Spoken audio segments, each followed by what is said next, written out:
शेतकऱ्यांचा विश्वास असलेले महाबीजच्या सोयाबीन 71 वाणाच्या बियाणांचा बाजारात तुटवडा जाणवत आहे। या तुटवड्याला महाबीज जबाबदार असल्याचे महाबीजचे अधिकृत विक्रेते व्यापाऱ्यांनी सांगून तुटवड्याचे खापर महाबीजवर फोडले आहे। अगोदर बुकिंग घेऊनही महाबीज मुबलक पुरवठा करत नसल्याचे सांगून व्यापाऱ्यांनी नाराजी व्यक्त केली आहे। शेतकऱ्यांना हवे असलेले बियाणे मिळत नसल्याने शेतकरी हवालदिल झाले आहेत। यामुळे व्यापारी आणि महाबीजच्या या घोळात शेतकरी भरडला जात असल्याचे चित्र आहे।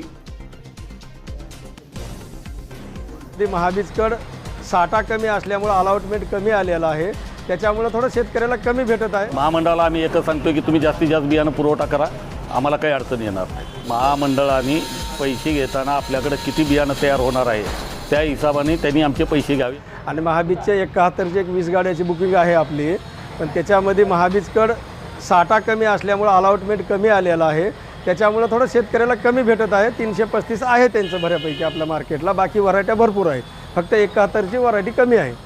महाबीजचं 71 बियाणं मी 1000 क्विंटल बुक केल्यानंतर कंपनीनं मला 50 क्विंटल बियाणं देते। 50 क्विंटल बियाणं तर माझं 1000 क्विंटलच्या बियाणाची रक्कम 20 लाख रुपये होते आणि बियाणं करतात पुरवते ते 2 ते 3 लाखाचं। आमचं तर नुकसानच आहे, पण शेतकऱ्याला मागणी असलेले बियाणं वेळेवर देत नाहीत। हे महाबीजचं कुठंतरी अडचणीचा विषय आहे, याच्याबद्दल खोलमध्ये आम्ही जाऊ शकत नाही।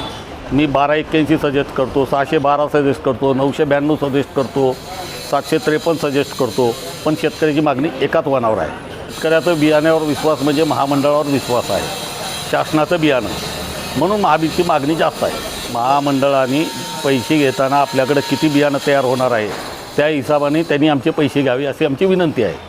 आम्ही शेतकऱ्याला प्रत्येक शेतकऱ्याला समजवतो की 71ला तोड 1281 आलेला आहे, 612 आलेला आहे, 992 आहे, सबसिडीवरचं बियाणं आहे, परमिट शासन सोडत आहे, कारण काय हे बियाणं पुढं वाढायला पाहिजे या हिशोबाने। महामंडळाला आम्ही एकच सांगतो की तुम्ही जास्तीत जास्त बियाणं पुरवठा करा, आम्हाला काही अडचण येणार नाही।